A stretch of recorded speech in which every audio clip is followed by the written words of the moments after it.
जी, धन सतगुरु तेरा ही आसरा। नंदन सदगुरु तेरा ही आसरा प्रभु। जी, आपका नाम?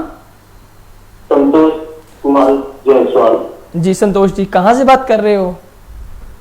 हम मध्य प्रदेश का बॉर्डर पड़ता है बिजली, ये अनूपपुर जिला में आता है।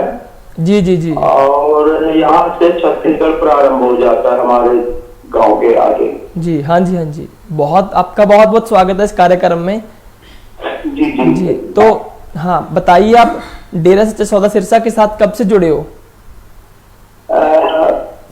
मैं वर्ष 2001 में जब गुरुजी हमारे गांव बिजली में आए, जी, सत्संग किए, तभी मैं उनका दर्शन पाया, तभी मैं उनको जाना। उसके पहले मैं उनको कुछ भी नहीं जानता था, ना डेरा के बारे में ना गुरुजी के बारे में। हाँ जी। उसके पहले मैं एकदम से आम साधारण इंसान जैसे पैसा कमाने को ही महत्व देता था। मेरा कपड़े का व्यापार, और मैं बस पैसा ही पैसा पे ध्यान लगा के रखता था।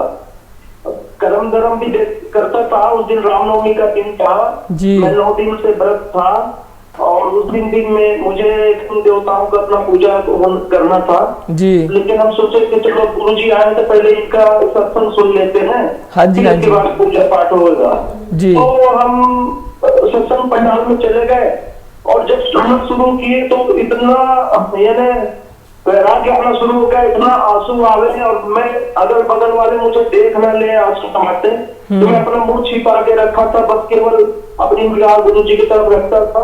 और जैसे गुरुजी को देखता था तो ऐसा लगता था मुझे ही देख रहे थे, तो मैं अपनी निगाह नीचे कर लेता था कि क्योंकि ऐसा लग रहा था गुरुजी मुझे ही बोल रहे हैं, मेरे ही लिए आए, मुझे ही समझा रहे हैं, मुझे ही बता रहे हैं। क्यों? उसके पहले हम नॉन वेजिटेरियन फैमिली, पूरा हम लोग अंडा मांस खाते थे, और उस पर तो वो ऐसी व्याख्या कर रहे थे, तो हमें यही लग रहा था गुरुजी पहले ही आगे होते तो पहले ही हम ये सब त्याग देते।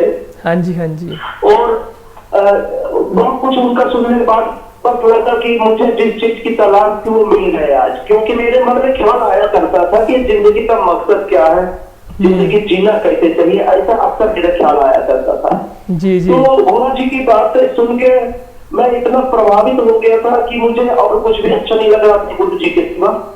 और गुरुजी फिर गुरु मंत्र देने के पहले वो सेवादार भाई बोले 3 वचन की बात, और उसके बाद फिर गुरुजी आए और कपड़ा अपने ऊपर लेकर के, चादर अपने ऊपर लेकर के, और सुमरन करने के बाद फिर अपना पर्दा हटा करके और आंखों में 2 उंगली लगा करके जो आंसू लिए, तो आंसू की बूंद ऐसे लग रही थी जैसे कि हीरा का कण चमक रहा हो मेरे को। ऐसा वो पानी का बूंद उतना दूर से आंसू है, पानी है नॉर्मल, वो चमकता वो कैसे दिखेगा, लेकिन मुझे उतना दूर में बैठा था तो मुझे ऐसा लगा कि जो आंसू का बूंद नहीं है, तो हीरे का कण उनके उंगलियों के बीच में चमचमा रहा है। पहला तो यही मेरे देख के बड़ा आश्चर्यचकित हुआ कि कैसा उसमें से किरण निकल रहा है जी जी। उसके बाद में तो और भी मतलब बहुत ज्यादा मुझे लगा कि ये बिल्कुल पक्के सच्चे, यानी इतने पाक पवित्र सच्चे सदगुरु हैं, और इनके सिवा आप कुछ भी नहीं है। मैं ऐसा बिल्कुल भावना बन गया, और मेरे दिल में आया कि गुरुजी मेरे भी घर में इनका पाक पवित्र चरण कमल पड़ जाता तो कितना अच्छा होता। मेरे घर के सभी लोग गुरुजी से जुड़ जाते। ऐसा सोच के मैं जब सत्संग के बाद वो लोगों से मिल रहे थे तो मैं भी मिलने के लिए गया, तो कुछ लोगों ने कहा तेरे घर में आएंगे तो चलिए यहाँ पे जा, अपने घर जा। दीवाना जी थे कि कौन थे ऐसे, उन्होंने बोला कि तुम घर जाओ। मैं उस समय मेरा घुटने का ऑपरेशन हुआ था और मैं लंगड़ा के चल रहा था, तो जल्दी से लंगड़ाते हुए अपने घर गया और धूप में खड़ा हो गया कि जब तक गुरुजी नहीं आएंगे मैं इनके धूप में खड़ा रहूंगा, सुमरन कर रहा था। गुरुजी आए जब, तो मैं बस बहुत खुश हो गया कि आ गए, गुरुजी आ गए। और गुरुजी जैसे अंदर प्रवेश करने लगे तो मेरे दिल में आया कि गुरुजी का अगर चरणों का धूल मिल जाता तो कितना अच्छा होता। ऐसे सोचा था कि गुरुजी अपने जूती को ऐसे थोड़ा सा रगड़ दिए जमीन पे, फर्श पे, और उसमें धूल का गुबार सा आ गया। मैं फट से उठाया, उंगली से अपने माथे में लगा लिया कि बाहर मिल गया, भाई मेरा पास पूरा हो गया। तो एक तो ये मतलब दूसरा चमत्कार, आंसू के बाद वो धूल का बात। फिर गुरुजी बहुत कुछ परिवारजनों के बीच में वचन विलास किए, मैं तो एकदम आंसू ही आंसू आ रहा था, मेरे मुख से कुछ नहीं निकल रहा था। ऐसा लग रहा था गुरुजी मेरे के अंदर से तार जोड़ के मेरी मन की बात सुन रहे हैं, बोल रहे हैं, मुझे धीरज बंधा रहे हैं। और 2-3 बार उन्होंने धीरज बंधाते हुए हाथ से ऐसे इशारा किया, मैंने भी सर हिला के इशारा किया और फिर गुरुजी निकल गए आगे सत्संग करने के लिए अनुकूल। अब मैं तो भी सोचा मैं भी जाऊंगा, मुझे भूल गया कि मुझे उससे पूजा करना है, घर का भूल भाल गया। लेकिन एक थाली में अंगूर प्रसाद के रूप में रखा था और भी कई चीज रखा रहा होगा, कोल्ड ड्रिंक वगैरह, लेकिन अंगूर का थाली उठा के सामने बहुत सारी जनता खड़ी थी गुरुजी के दर्शनों के लिए। तो गुरुजी जब चले गए तो वो खड़े थे, तो मैंने अंगूर बांटना शुरू कर दिया उनको। अंगूर बांटे जा रहा हूँ, बांटते जा रहा हूँ, बांटते जा रहा हूँ। मुझे याद नहीं कि अंगूर खत्म हो रहा कि नहीं हो रहा।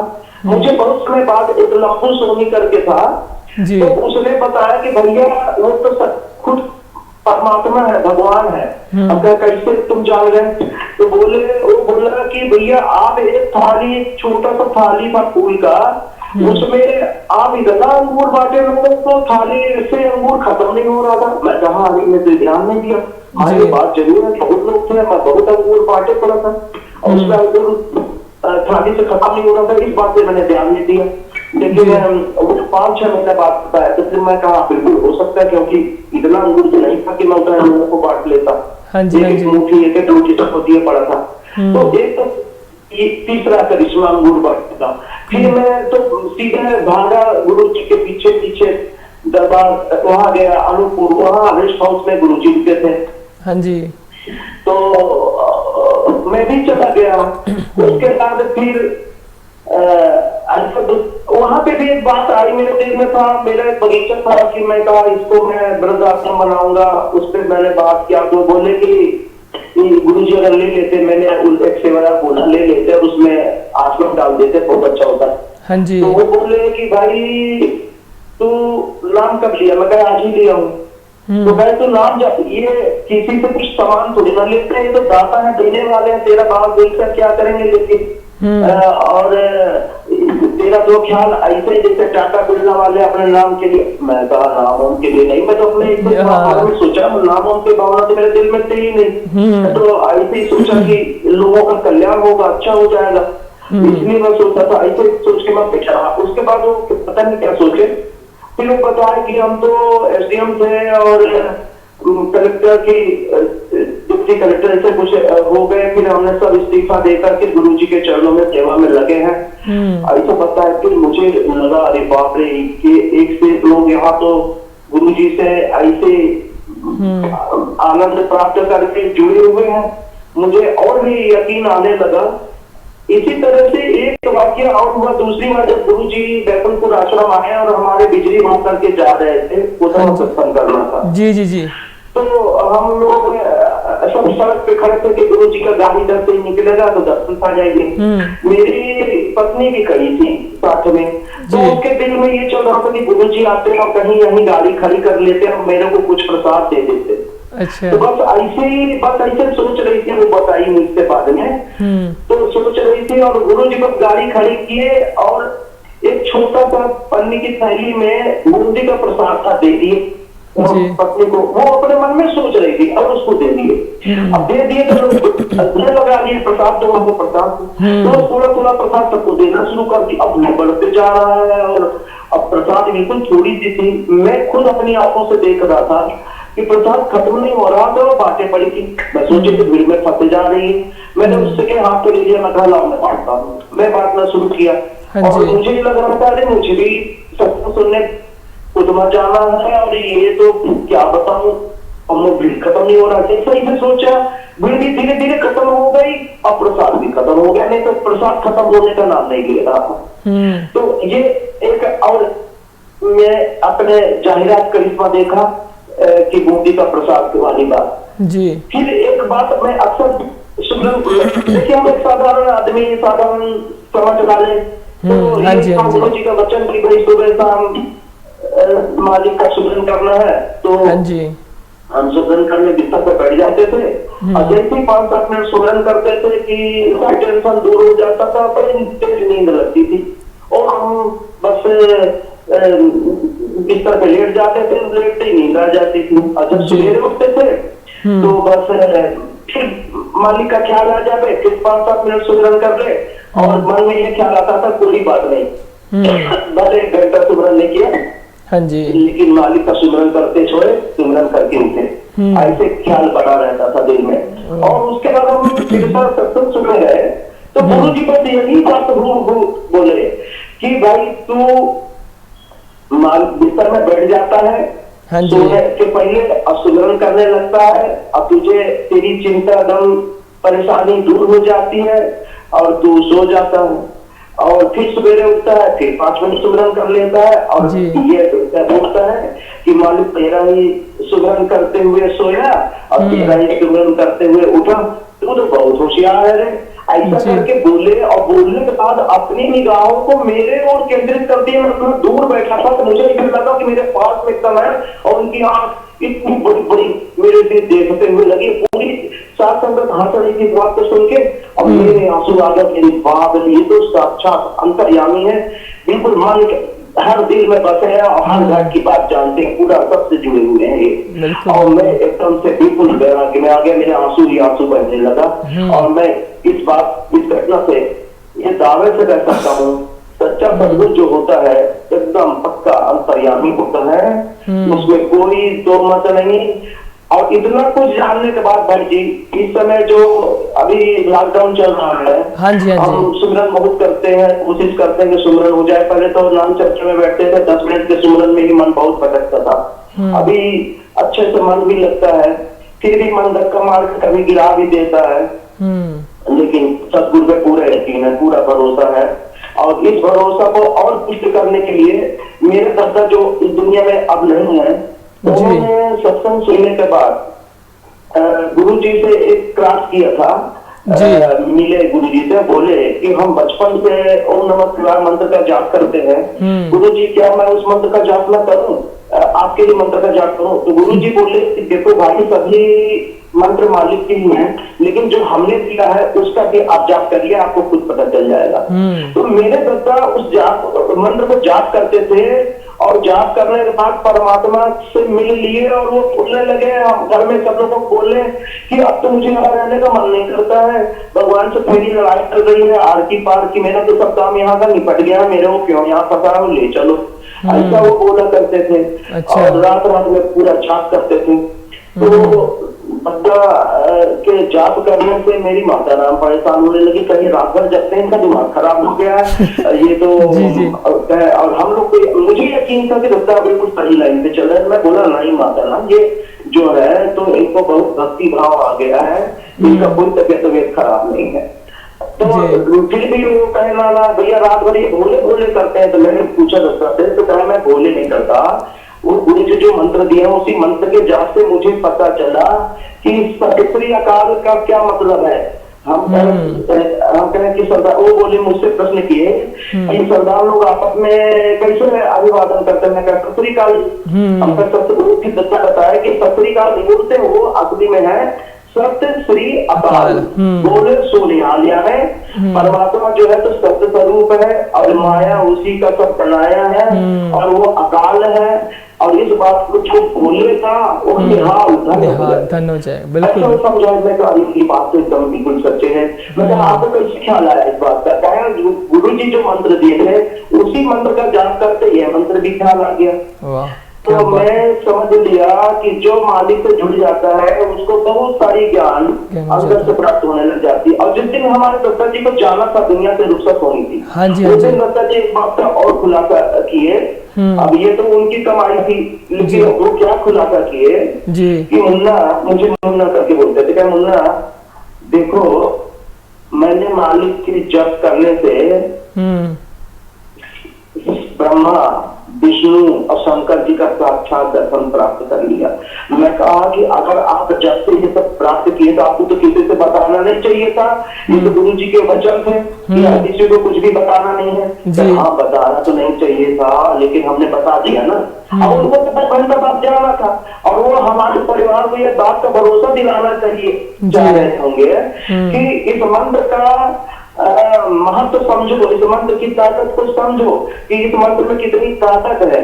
और वो बताए कि हमने साक्षात दर्शन कर लिया, साक्षात यानी रूबरू। हाँ जी हाँ जी हाँ जी। तो मैं बहुत प्रभावित हुआ कि मंत्र में भयंकर ताकत है और गुरु जी हमारे एक पूरी दुनिया से हट के एक अलग हस्ती है, एक अलग शख्सियत है, लोग समझ नहीं रहा है। और हम क्या बता रहे हैं, हमारे घर के इतने लोगों को पता नहीं चला, लेकिन मन जालिम इतनी बुरी ताकत है कि अच्छी को नीचे गिरा देता है।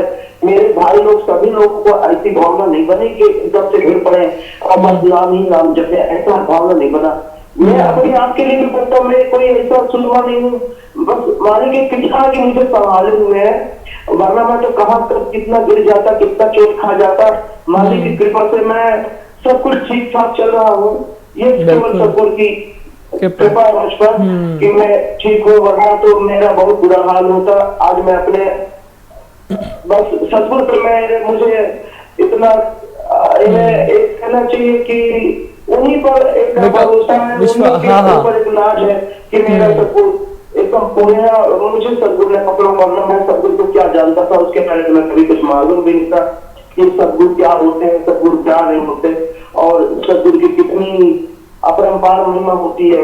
और उस महिमा का कुछ तो रूप हमने, अंश तो हमने देख लिया, झांक लिया। मैं सतगुरु से इतनी विनती करते हैं कि सतगुरु अपने चरणों से लगाए रहो और कुछ नहीं चाहिए हमें, बस अपना प्रेम देते रहो अपना।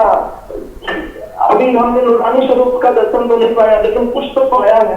हाँ जी हाँ जी। कहते कि हम कुछ भी नहीं पाए, सतगुरु की कृपा से कुछ तो पाए हैं। और बस इतना ही चाहते हैं कि हे मालिक अपना कृपा, अपना प्रेम, अपनी प्यार मोहब्बत हम पर बरसाए रहना चाहिए, और हम कुछ नहीं चाहिए। बस और आप निभा दो जो वचन आपने किए हैं, उस वचन को निभा दो, आपकी कृपा होगी, वरना हमारी कोई औकात नहीं, हमारी कोई ताकत नहीं। बिल्कुल और तो कहने के लिए तो मैं कहूँगा तो इतना सारा बात, इतना सारा जिंदगी बख्शने वाले भी हो, कितनी बार क्या क्या नहीं हुआ, लेकिन मेरा जिंदगी भी बचाने वाले। और बाकी और बताता हूँ भाई जी, मेरे भाई जो कि विधायक बनने की मंशा रखते थे, परंतु उनके प्रतिद्वंदी वो टिकट मिलने वाला था, उनको टिकट नहीं मिलना था क्योंकि बहुत पैसे वाले थे और उनके पक्ष में उनके लोग गए हुए थे कि इनको टिकट दिया जाए। तो मेरा भाई बहुत निराश था और उस समय मैं सिरसा आया हुआ था। हेलो जी जी जी। तो सिरसा आया तो अब मुझे बात करने की मौका मिल गई गुरुजी से, तो मैंने एक कुर्सी में यह बात भी अपना विचार करके कर दिया कि मेरा भाई विधायक बनना चाहता, पिताजी आप आशीर्वाद दीजिए। तो पिताजी बोले देखो यहाँ नोट वोट का चक्कर तो होता नहीं है, लेकिन हर तरह के लोग आते हैं, ठीक है आशीर्वाद। गुरु जी मैं बहुत खुश हो गया। भाई को बोला कि भाई खुद टिकट का चक्कर छोड़, तेरे को विधायक बनने का हमने मान लिया, तुझे विधायक बनना है, पिताजी के पास विधायक भी बन गया भाई जी। अच्छा। और दूसरी बात बता रहे, उसी की पत्नी को कैंसर का प्रॉब्लम था और ऑपरेशन होना था मुंबई में, और हम दौड़े गए सिरसा और गुरु जी से विनती की है कि गुरु जी ऐसा ऐसा वाकया है, और वो दूसरी बार मुंबई गई है, ऑपरेशन होना उनका। तो गुरु जी बोलते कि बेटा कुछ नहीं होगा, उनको मैंने काजू का प्रसाद रखा था डिब्बे में, हाथ रखे बोले कि उनको खुलना की सुमरन को करेंगे, प्रसाद खिला देना जी। और भाई बड़ा काजू कि जिस दिन ऑपरेशन होना था, ऑपरेशन नहीं हुआ, डॉक्टर खुद परेशान हो गया कि पहले तो रिपोर्ट ऐसा था और अब कैसा रिपोर्ट आ रहा, अभी तो कुछ नहीं है आपको। और मेरी बहनों को वापस कर दिया गया कि आपका ऑपरेशन नहीं होगा, आपका तो कुछ ठीक है। तो मैं बड़ा प्रभावित हुआ कि गुरु जी के वचन एकदम आकाश के है, बिल्कुल पक्का है। जो संसारिक आदमी जैसा भी अपना दिल का भावना लेके जाता है तो उसका सांसारिक इच्छा भी मालिक पूरा कर देते हैं, इसमें कोई दो मत नहीं है। और अभी ऐसी बहुत सारी बातें हैं, मैं बोलता रहूंगा बस मैं मालिक से इतना ही। कभी किसी को बताता नहीं था, जब मैंने सुना कि नहीं ये वचन हुआ है बता सकते हो, तो मैंने कहा कि चलो ठीक है, तो दो चार लोगों को बोलना। फिर गोपाल भाई हैं, वो बोले कि आपको जब इतनी करिश्मा हुआ है तो आप वहाँ डेरा में ये एक खुला है, वहाँ पे बात करो, बताओ। तो चलो ठीक है भाई बता देते हैं, लोग सुनेंगे, उनको भी यकीन आएगा परमात्मा से जुड़ेंगे, उनके भी घर परिवार में खुशियां आएंगी। हमारे को क्या जाएगा, मालिक के भंडार में क्या कमी है, सबको प्रेम मिले, मालिक से जुड़े, तो इससे अच्छा बात क्या हो सकती है। जी जी बिल्कुल। सदगुरु का जो मुहिम है जल्दी से जल्दी पूरा करके और हमारे बीच में आए, बस यही भी विनती है। जी जी बिल्कुल बिल्कुल। क्या बोलूं मैं, बिल्कुल बहुत आपका भाई जी, हाँ बिल्कुल जी, धन धन सतगुरु तेरा ही आश्रय। बहुत बहुत धन्यवाद आपका।